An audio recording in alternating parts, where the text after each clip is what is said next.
நான் மன அளவில் ரொம்ப அளவுக்கு அதிகமாக நேசித்த ஒரு ஸ்பெசிஃபிக் பர்சனை இழந்துட்டேன். அந்த பர்சன் என்னை விட்டு போயிட்டாங்க. ஆனால் நான் இன்னுமே அவங்க வரணும் அப்படின்னு சொல்லி வெயிட் பண்ணிகிட்ருக்கேன். அந்த பர்சனை நான் சீரியஸாகவே லவ் பண்ணுறேன். சும்மா ஏனாதானோன்னுலாம் லவ் பண்ணல. சீரியஸாகவே நான் அவங்கள அட்ராக்ட் பண்ணணும் அப்படிங்கிறதுல 100% எஃபோர்ட் போடுறேன் அப்படின்னு யாரெல்லாம் இருக்கீங்களோ அவங்க எல்லாருக்காகவும் தான் இந்த ஒரு வீடியோ பதிவு. ஸோ ரொம்ப நாளைக்கு பிறகு உங்கள் எல்லாருக்கூடவுமே லா ஆஃப் அட்ராக்ஷனில் இருக்கக்கூடிய ரொம்ப ஸ்பெசிஃபிக்கான மேனிஃபெஸ்டேஷன் மெத்தடை தான் நான் உங்கள் கூட ஷேர் பண்ண போகிறேன். இந்த மெத்தட் யாருக்கெல்லாம் பலன் கொடுக்கும் அப்படின்னு சொல்லி பார்த்தீங்கன்னா, ரிலேஷன்ஷிப்க்கு நான் ரொம்ப அளவுக்கு அதிகமான முக்கியத்துவம் கொடுக்குறேன் அப்படின்னு இருக்கவங்க. ரெண்டாவது, லா ஆஃப் அட்ராக்ஷனை 100% பிலீவ் பண்ணுறேன் அப்படின்னு இருக்கவங்க. எனக்கு டவுட்டே இல்லை, சும்மா ட்ரை பண்ணி பார்க்கலான்னு இந்த மெத்தடை நான் ஃபாலோ பண்ணி பார்க்குறேன். இந்த மாதிரிலாம் இல்லாமல் 100% ஷியோராக இந்த மெத்தடை ஃபாலோ பண்ணால் நிச்சயமாக அவங்க கிடைப்பாங்க அப்படிங்கிற ஹோப் இருக்கவங்க. மூன்றாவது, மன அழுத்தத்தில் இல்லாதவங்க. பாருங்கள், முன்னாடி பார்த்த 2 விஷயமே ஆமாங்க, நான் 100% ஷுவராக சொல்கிறேன் அவங்கள லவ் பண்ணுறேன், 100% நான் லா ஆஃப் அட்ராக்ஷனையும் பிலீவ் பண்ணுறேன் அப்படின்னு சொல்லிடுவீங்க.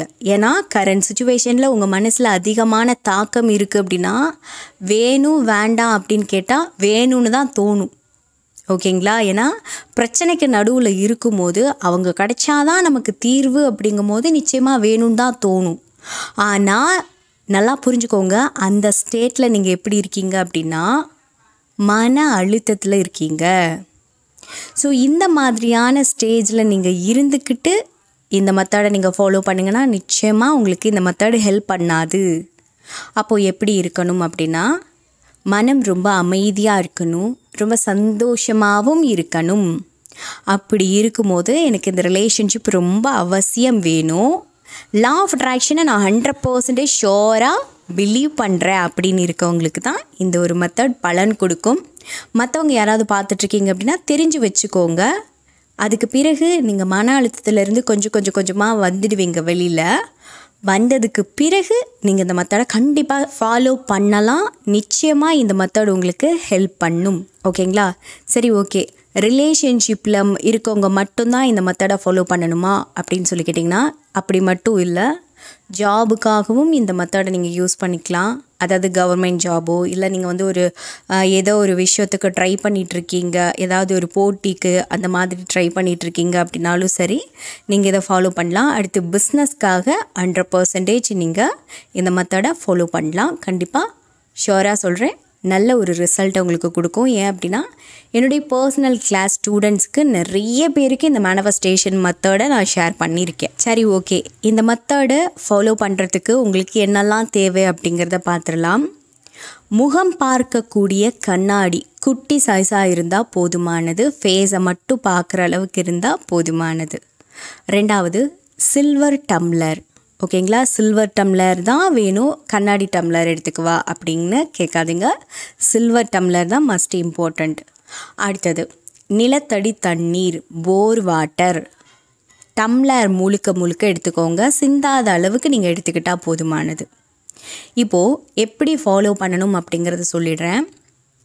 நீங்கள் தூங்குறதுக்கு முன்னாடி ஃப்ரெஷ்ஷாக குளிச்சுட்டு வந்துடுங்க. இப்போ நீங்கள் 10-11 மணிக்கு தூங்க போகிறீங்கன்னா 10 மணி 11 மணிக்கு நீங்கள் குளிக்கணும்னு அவசியம் இல்லை. ஒரு 8 மணி 7 மணிக்கே நீங்கள் குளித்தாலும் பிரச்சனை இல்லை. ஆனால் குளிச்சுட்டு தான் இந்த மெத்தடை நீங்கள் ஃபாலோ பண்ணணும். ஏன்னா நீங்கள் அப்போ தான் ஃப்ரெஷ்ஷாக ஃபீல் பண்ணுவீங்க அப்படிங்கிறதுக்காக. ஸோ குளிச்சுட்டு காமாக ஒரு பிளேஸில் சம்மணங்கால் போட்டு உட்காந்துக்கோங்க. எந்த திசை பார்த்து வேணாலும் உட்காந்துக்கலாம், அதிலலாம் இங்கே பிரச்சனையே இல்லை. உட்காந்துக்கிட்டு உங்களுடைய வலதுபுற கையில் டம்ளர், அதாவது தண்ணி நிரம்ப இருக்கு இல்லையா, அந்த டம்ளரில் இருக்கக்கூடிய தண்ணீர் எடுத்துக்கோங்க உதட்டுக்கு பக்கத்தில். லெஃப்ட் ஹேண்டில் என்ன பண்ணணும் அப்படின்னா அந்த முகம் பார்க்கக்கூடிய கண்ணாடி எடுத்துக்கோங்க. முகம் பார்க்கக்கூடிய கண்ணாடியில் முகத்தை பார்த்துக்கிட்டே டம்ளரும் தெரியணும். அந்த மாதிரி பொசிஷனில் வச்சுக்கோங்க.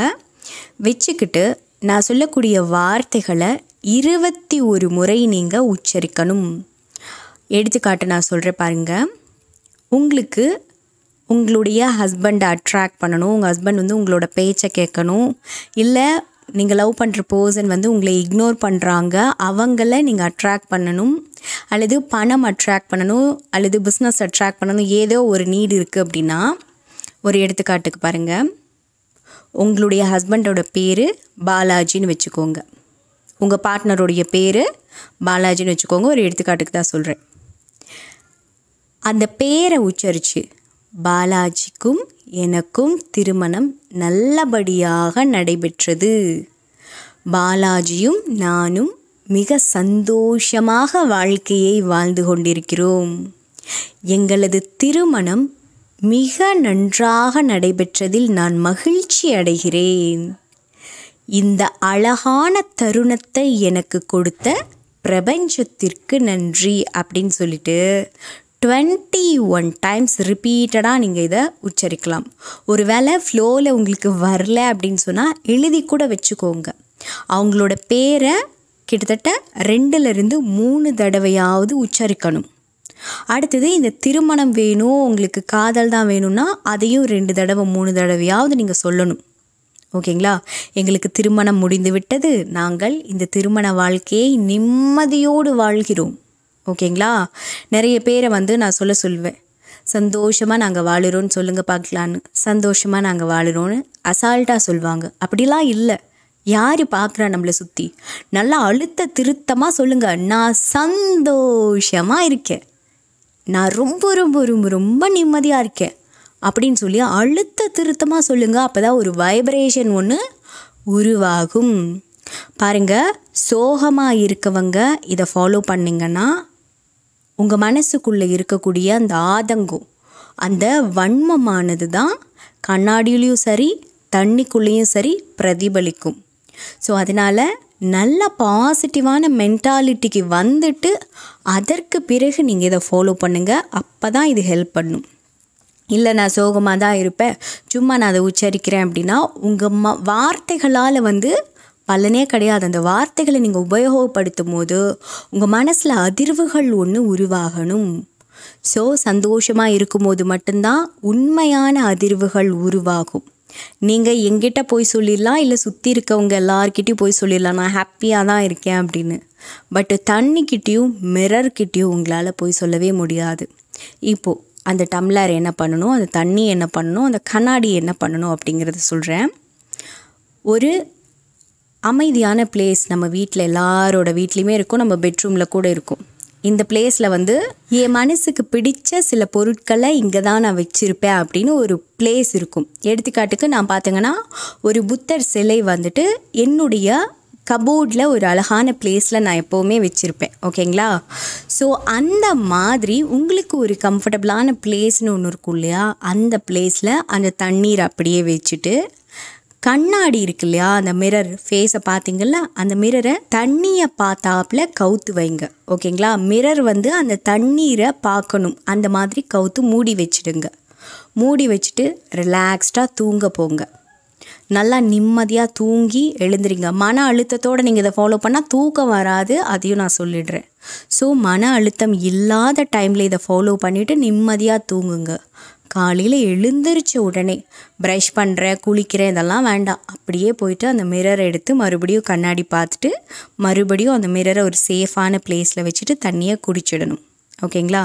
இப்போது இந்த மெத்தடை எத்தனை நாள் ஃபாலோ பண்ணணும் அப்படின்னு சொன்னால் 3 days நீங்கள் ஃபாலோ பண்ணால் போதும்.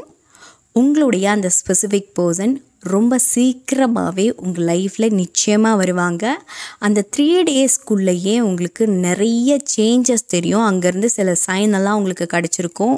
ஸோ அதை வச்சு நீங்கள் பாசிட்டிவாக இருந்தீங்க அப்படின்னா அதற்கு பிறகு அவங்க எப்போ வேணாலும் உங்களை காண்டாக்ட் பண்ணுறதுக்கு வருவாங்க. சில பேர் என்னுடைய ஸ்டூடெண்ட்ஸ் 2வது நாள் 3வது நாளே ரிசல்ட் சொல்லியிருக்காங்க. எப்படின்னே தெரியல, இந்த மெத்தட் குயிக்காக வேலை செஞ்சிருச்சு அப்படின்னு. இன்னும் சில பேர் பார்த்தீங்கன்னா 10 நாள் 15 நாளைக்கு பிறகு சொல்லியிருக்காங்க. இன்னும் ரொம்ப லோவாக இருப்பாங்களே, அவங்களாம் 1 மாதத்தில் ரிசல்ட் சொல்லியிருக்காங்க. ஸோ இந்த மெத்தட் ரொம்பவுமே பவர்ஃபுல்லான மெத்தட். கண்டிப்பாக எல்லாருமே ஃபாலோ பண்ணுங்கள், பாசிட்டிவாக ஆகிட்டு ஃபாலோ பண்ணுங்கள். இதை மென்ஷன் பண்ணி திரும்ப திரும்ப சொல்கிறேன். ஸோ தென் இது சம்மந்தமாக உங்களுக்கு வேறு ஏதாவது டவுட் இருக்குது அப்படின்னு சொன்னால் கீழே கமெண்ட் பாக்ஸில் எங்கிட்ட கேளுங்க. அல்லது எங்கிட்ட பர்சனலாக லைஃப் கோச்சிங் எடுத்துக்கணும், அல்லது லா ஆஃப் அட்ராக்ஷன் சம்மந்தப்பட்டமான classes, love attract, money attract, job attract, இது போல் ஏதாவது வாண்டட் இருக்குது அப்படின்னு சொன்னால் கீழே டிஸ்பிளே ஆகிட்டு இருக்கக்கூடிய நம்மளுடைய வாட்ஸ்அப் கான்டாக்ட் நம்பருக்கு மெசேஜ் பண்ணுங்கள். நான் நிறைய பேருக்கு மென்டல் ஹெல்த் ஹீலிங் கொடுத்துட்ருக்கேன். ஒருவேளை உங்களுக்கும் தேவைப்படுது அப்படின்னு சொன்னால் வாட்ஸ்அப்பில் மெசேஜ் பண்ணுங்கள். நான் 2 புத்தகங்களை எழுதியிருக்கேன். ஒன்று பேராற்றலின் பிறப்பிடம், மற்றொன்று உரக்கத்தின் உளவியல்.